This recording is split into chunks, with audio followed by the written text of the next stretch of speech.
નમસ્કાર મિત્રો આજે આપણે પહોંચી ગયા છીએ બનાસકાંઠાનું મિની કેદારનાથ, જે જેસોરના જંગલોમાં અરવલ્લીની પર્વતમાળાઓમાં આવેલું છે. અરવલ્લી પર્વતમાળાનો એક ભાગ જયરાજ પર્વત તરીકે ઓળખાય છે. આ જયરાજ પર્વત ઉપર આવેલું છે કેદારનાથ મહાદેવનું મંદિર. લગભગ 300 જેટલા પગથિયા ચડીને આ મહાદેવજીના મંદિરે પહોંચી શકાય છે. તો મિત્રો, બન્યા રહેજો આ વિડીયોમાં. તમને આ વિડીયોના માધ્યમથી ભગવાન શિવના દર્શન કરાવીશ. મિત્રો, તમે પણ અહીંયા મિત્રો સાથે, ફેમિલી સાથે મિની કેદારનાથ આવી શકો છો. પહાડોની વચ્ચે અને પ્રકૃતિના ખોળામાં આવેલું છે કેદારનાથ મહાદેવનું મંદિર. આ મંદિર સમુદ્ર સપાટીથી 1500 મીટરના ઊંચા શિખર ઉપર આવેલું છે. મિત્રો, તમે જોઈ શકો છો પ્રકૃતિના વિહંગમ દ્રશ્યો. જે તમે જોઈ રહ્યા છો તે જે પર્વતની ટોચ ઉપર ઝરણું આવેલું છે તે ઝરણાનું પાણી છે.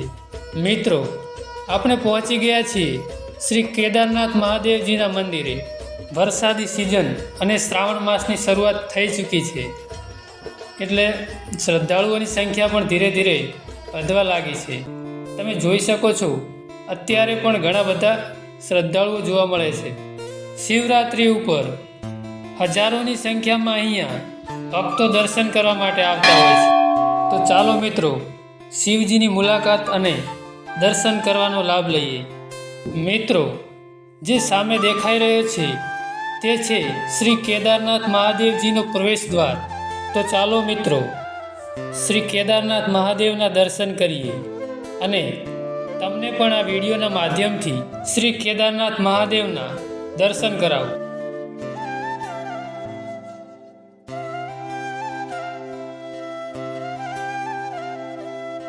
મિત્રો, મંદિરની જમણી બાજુ અને ડાબી બાજુ 2 કુંડ આવેલા છે.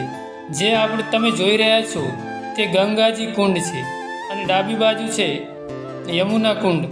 કહેવાય છે કે મહાદેવજીએ પાંડવોના વનવાસ દરમિયાન પાંડવોના કહેવાથી શિવજીએ યમુના અને ગંગા નદીના નીર અહીંયા ઉત્પન્ન કર્યા હતા. મંદિરની આસપાસની પ્રકૃતિનો આનંદ માણીશું. શિવજીના દર્શન કર્યા પછી અમે મુનિરજીની કુટીએ જવા માટે નીકળ્યા.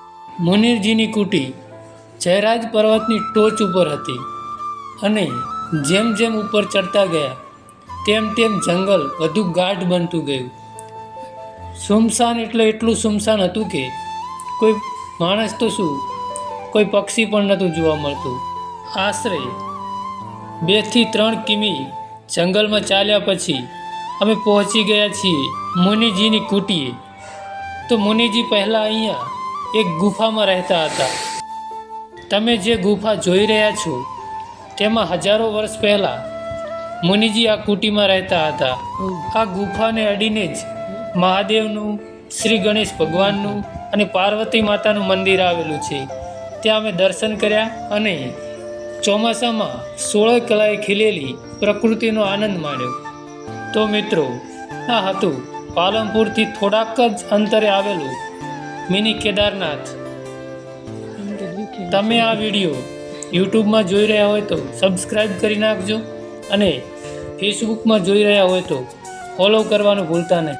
મિત્રો, અમે આવા જ નવા વિડીયો લાવતા રહીશું. તો અમારી સાથે જોડાઈ રહેવા માટે યુટ્યુબમાં બહુચરા ડિજિટલ ચેનલને સબસ્ક્રાઈબ કરી નાખો અને ફેસબુકમાં પ્રકાશ ચગવાડિયા નામના પેજને ફોલો કરવાનું ના ભૂલતા. મળીશું એક નવા વિડીયોમાં.